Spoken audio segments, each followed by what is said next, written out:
I don't know if the school diary will go this way or that.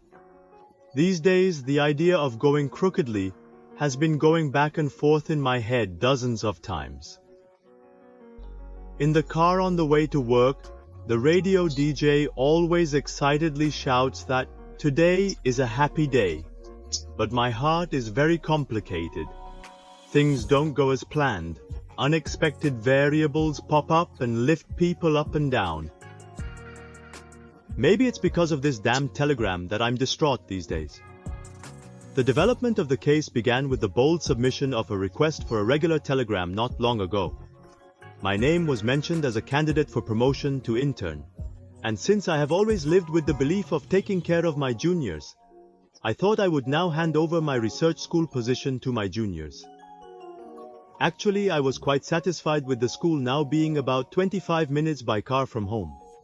Under the hopeful assumption that I would be posted as a communicator, I applied for transfer to a nearby military area. It was a decision that painted a big picture in its own way. But the problem was the number of people assigned to this guy. Since there is no definite information, there are only rumors here and there. If anyone says that I have a lot of communication assignments this year, no. This year I will trade enemies. There are also people who wave their hands. A situation full of brain fictions where you don't know who is right. Like a scene in a heart-pounding mystery novel, no one can give a definitive answer. At this point, the worst scenario was pictured in my mind. If an instructor is not assigned, you may have to commute to a place where it is now 50 minutes round trip. But in the worst case, it takes 3 hours and 20 minutes. When I think about the morning identity I will encounter while driving on the highway, I already sigh. Can a shining streetlight comfort me on the way home? It's hell to imagine. Nevertheless, I cannot easily break my belief in the sake of my juniors. I usually make a lot of concessions to my juniors. I coolly gave in to the student practice score, saying that my score was good. This time too, I wanted to leave the research school vacant.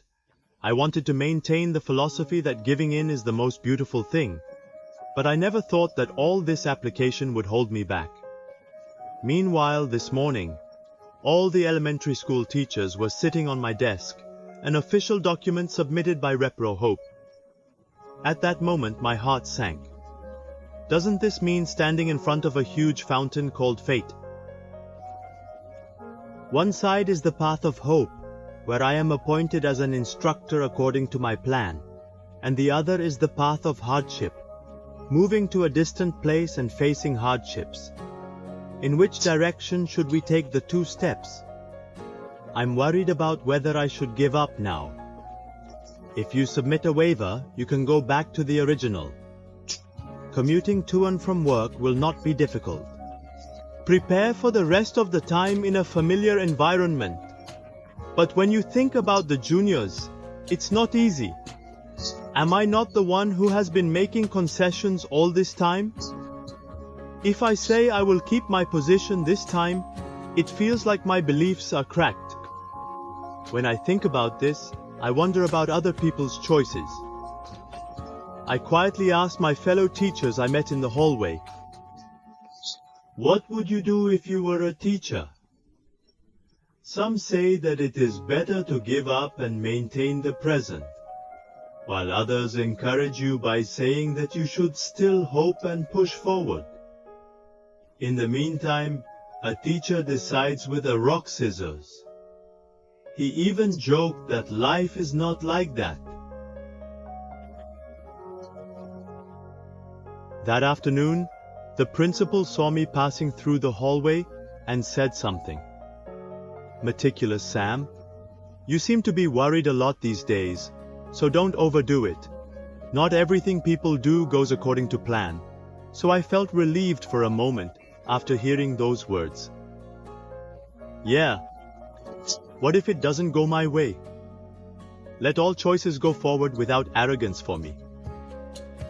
I don't know what I'm going to do tomorrow, but today I have to finish the day well. Even after I close my diary, My worries will still follow me around. But when I look back on Aina someday, my current worries may become a bother. It was meticulous.